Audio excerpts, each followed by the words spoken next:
Hey guys, I want to make a prediction between the best possible Democrat to represent the Democratic Party in 2024 and the worst possible nominee that the Republicans could nominate for the 2024 presidential election. So for the Democrats, I have the best possible Democrat here, Joe Biden, and for the Republicans, I have the worst possible Republican. I did do this with Mitch McConnell earlier, however, I've changed my mind. I think Marjorie Taylor Greene would definitely be a much more terrible of a candidate, so I have Marjorie Taylor Greene as the worst possible GOP candidate and Joe Biden as the best possible Democratic candidate. So as you can see here, Joe Biden, of course, the incumbent president in 2024, has a 12.7% approval rating. That's definitely a very strong approval rating. It's higher than Barack Obama's approval rating throughout most of his 8-year term and better than Donald Trump's approval rating ever throughout his 4 years in the last couple of years. So as you can see, Joe Biden's approval has stayed relatively consistent over the last couple of months. We're already in June, and his approval really has not changed too much. Of course,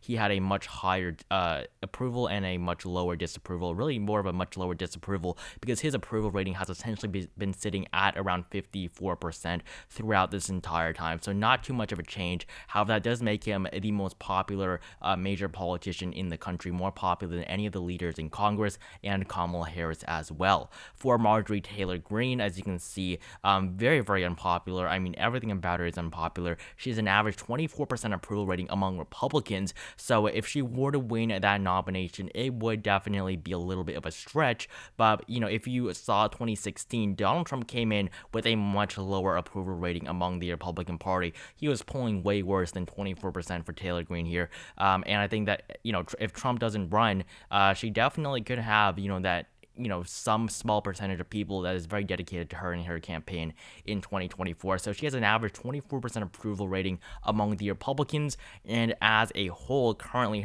her approval rating sits at 15%. Unfavorable is at 37, with a negative 22% approval. As you can see, Mitch McConnell's is 39, but there is 19% that view him favorably and 59 unfavorable. However, for Marjorie Taylor Greene, 15 favorable to 37. So that is less than 2 in 10 people view Marjorie Taylor Greene positively in this country. So definitely she would be one of the worst possible nominees for the Republican Party. So I'm going to start off by filling in the solid states for Marjorie Taylor Greene, just because there really are not many of them at all. So Wyoming, this is the most Republican state in the country, and West Virginia, the second most Republican state in the country. If you look at this map here, so this basically shows all the former election maps. So in 2020, Wyoming was won by Trump by 43%. He won almost 70% of the vote in Wyoming. Wyoming is much more red than the bluest state, which is Massachusetts. Biden won by 33%. So Wyoming definitely very, very conservative, 3 electoral votes, and West Virginia 38.9%. As you can see here, Trump won 68.62% of the vote here. So 2 very, very Republican states. And what's interesting here is that West Virginia, just a couple of years ago, actually went blue. In 1996, Bill Clinton won the state of West Virginia by 14.7%, and then Bush managed to flip it, and then it's gone redder and redder ever since, with Mitt Romney winning it by 26%, and then 2016 got even redder, 42%, and now 2020 38%. So definitely these 2 states are going to be solid red nonetheless. Even if Marjorie Taylor Greene is a terrible candidate, it is very inconceivable that she actually does lose these 2 states. On top of that, I have the 3rd district of Nebraska. This one district here is the most Republican district in the entire country, and this district, or not in the entire country, but just the most Republican voting bloc that actually has representation in the Electoral College. So the 3rd district of Nebraska definitely very, very red. If you look at the 2020 results, Trump won it by 53%, so an even larger margin than Wyoming. And on top of that, North Dakota, another very, very conservative state. Idaho here as well, neighboring Wyoming.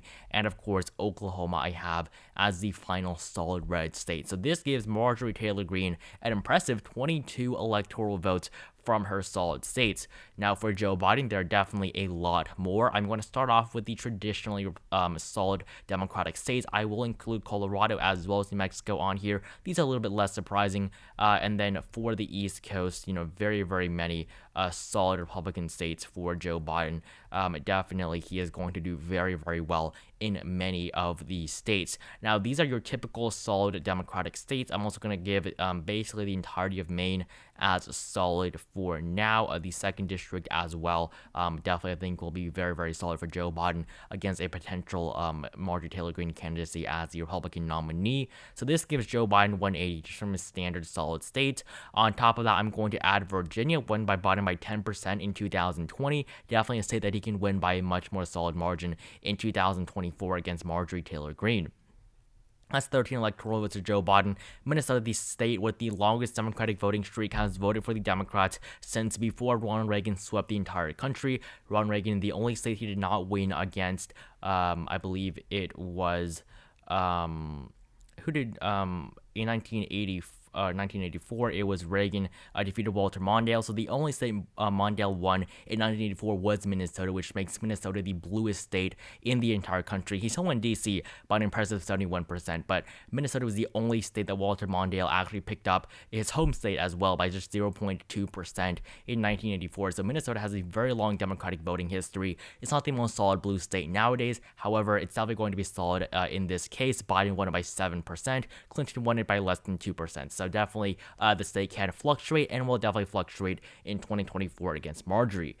In the state of New Hampshire as well, this state was won by Hillary Clinton by less than 1% just in 2016. Joe Biden, similar to Minnesota, he won the state of New Hampshire by 7%, but against Marjorie, it's obviously going to be very, very solid. If you look at the 2020 Senate elections in 2020, as you can see here, in 2020, essentially Jeanne Shaheen won by 15.6% as a Democrat in New Hampshire. So definitely Democrats can do very, very well in the state, and Joe Biden will do that against his very, very weak opponent in 2024.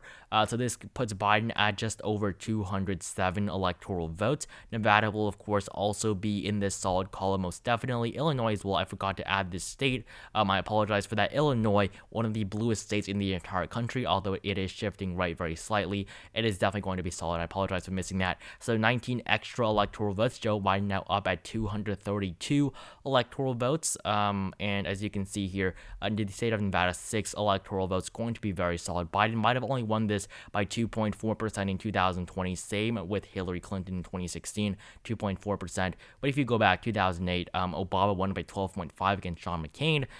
Against Marjorie Taylor Greene for Joe Biden, definitely going to be an easy, solid victory there. And then finally, the final solid state. I also have the second district of Nebraska, but the final solid state is going to be the state of Michigan. I have Michigan as a solid state for Joe Biden. Just looking at the numbers here, in 2008, Obama even won the state of Michigan with a solid margin, so I think definitely Biden can do it as well. Although the Rust Belt as a whole is much less blue than it was before, I think that it is definitely very possible for Joe Biden to do very, very well there in the state of Michigan come 2024.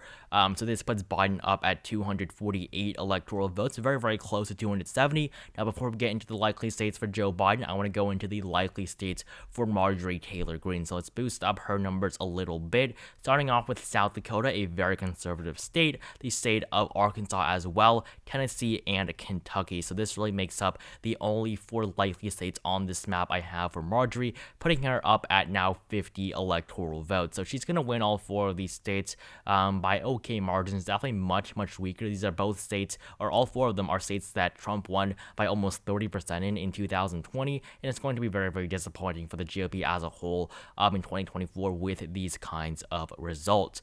Now, going into the likely states for Joe Biden, there are really a lot of these likely states. Starting off with the first district, or not the first district, actually, no, the state of Nebraska isn't in this entirely, but the first likely state I have is in Wisconsin and Pennsylvania. So the upper Rust Belt going to be swept by Joe Biden, completely blue in 2024 against Marjorie Taylor Greene.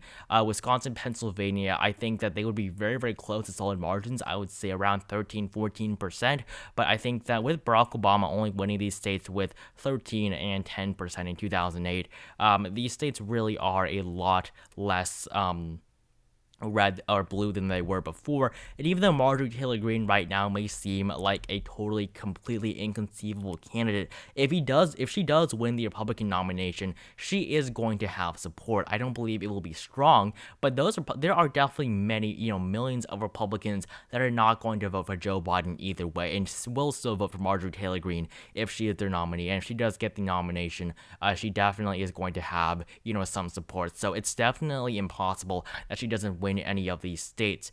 Even if she ran right now, she probably would win like 3 or 4 states. But as the nominee, she would obviously win a lot more because she does have her party still behind her because she is their party's nominee. So 50 electoral votes now for Marjorie Taylor Greene here. Joe Biden 277. I also want to add to that with the state of Arizona. Biden won this in 2020. Georgia as well. He won both of these states by less than 1%. In 2024 against Marjorie, there will definitely all at least be likely margins. North Carolina, he lost by 1.3%. He could definitely win that by a much larger margin. 2024, the state of Florida as well. He might have lost the state by over 3% to Donald Trump. Definitely one of the most disappointing states for Joe Biden in 2020. This was definitely one that Biden was expected to do better than Hillary Clinton in, but he definitely did not. He really did underperform in that southern region of Florida with a huge Cuban population that shifted for Donald Trump. In the state of Florida there, so 30 electoral votes to Joe Biden. Texas as well. Joe Biden would become the first Democrat to win Texas since Jimmy Carter, so this would definitely be a pretty big deal. Texas has been red ever since 1980. The last Democrat to win, of course, was Jimmy Carter in 1976. So Biden already over 270 electoral votes. He's now at 390, so well over 270 electoral votes. 390 electoral votes, nearing 400, which would definitely make this a blowout victory for Joe Biden. On top of that, for the likely states, there really are not too many more. I believe these are all of the likely states I have on this map for Joe Biden. And now I want to move on to the lean states for Marjorie Taylor Greene. I think definitely all these likely states, he's going to win all of them. He's definitely going to win Texas, definitely going to win Florida. There is no doubt about this. It's going to be a complete landslide for Joe Biden against Marjorie Taylor Greene. But for the lean states for Marjorie, Alabama is one of them and Utah is the other one. Yes, only 2 states I have as lean for Marjorie Taylor Greene in 2024. Alabama, very long Republican voting history. Utah as well. I think Utah definitely was a state that did not support Donald Trump that much. 2016, Trump won by 18%, but if you look at 2012, Mitt Romney won it by 48%. He won Wyoming by 40%. So definitely Utah was a state that Donald Trump was not too popular in. He is still definitely very dominant in the state. He did better in the state in 2020 compared to 2016, but still he has nowhere near the support that Romney had, and definitely is a state that he can be very vulnerable in, if Marjorie were the nominee. So this puts Marjorie Taylor Greene at 65, and that's really it. There's only one more state left for her, that's Tilt. But for Joe Biden, I want to quickly go over all the lean states. Iowa and Ohio, he can definitely flip these back, win them by lean margins. And then now we only have Tilt states left on this map. Actually, no, we have one more lean state. That's the 1st district of Nebraska, and the 2nd district is I'm going to put as Tilt for Joe Biden, because I think that Joe Biden is going to win these two, not by the hugest of margins for the category, so it's going to be like 3 or 4% in the 1st district, and then around 15 and 20% in the at-large vote for Nebraska. But for the 3rd district, I think it's still going to be a pretty strong victory for Marjorie Taylor Greene nonetheless. I don't think she can overcome Biden's victories in both of these 2 other congressional districts, because of course you must remember that they all have essentially the same population, or close to it, which is why Biden is going to win that at-large vote in Nebraska, which would be pretty historic. Kansas as well. Joe Biden win Kansas with a Tilt margin. This would also be historic. The first time Kansas goes blue since, I believe, FDR. That was a very, very long time ago. Missouri as well, and Indiana all swept by Joe Biden. South Carolina and Mississippi all going to be very, very blue. Montana as well there. And the state of Alaska all going to be very, very solid blue. I don't know why the map is changing, even though I logged the map there. I'm really not sure why. Okay, now it has worked. But Joe Biden, 465 electoral votes. Marjorie Taylor Greene will finally pick up the state of Louisiana with a Tilt margin. So this is definitely a huge victory for Joe Biden, winning over Marjorie Taylor Greene with 465 electoral votes, Marjorie Taylor Greene at 73 electoral votes. How historic of a victory this would be. If you look back at 2008, Obama only won 365 against John McCain's 173, so Joe Biden would win 100 more electoral votes than the president that he served with as vice president. If you look back at another landslide, 1984 for Ronald Reagan, 525. So even though Joe Biden is, doing very, very well, his victory does not match in any way Ronald Reagan's 525 electoral vote sweep in 1984 against Walter Mondale. So this really just shows how polarized politics is today. But still, this would be a landmark victory. It would be the largest victory for a Democrat since FDR when he won over 500 electoral votes, and it would probably be, I believe, the in the top, I believe, 5 for the strongest victories for Democrats. Republicans usually do better when they do very, very good. But the last Democrat to win over 400 electoral votes was Lyndon B. Johnson in 1964. This map definitely very, very favorable for Joe Biden. Thank you guys so much for watching this video. Make sure to join my Discord server if you have not. The link to which is at the very top of the description below. Pretty cool mock government on there. So make sure to join that if you're interested. Also, channel memberships for just 99 cents a month. Click on that blue join button if you are interested. Again, thank you guys so much for watching this video. Like this video, enjoyed it. Comment down below who you think the weakest Democrat and weakest Republicans are. Subscribe to my channel if you have not. Again, thank you guys so much for watching this video, and I will see you guys in the next one.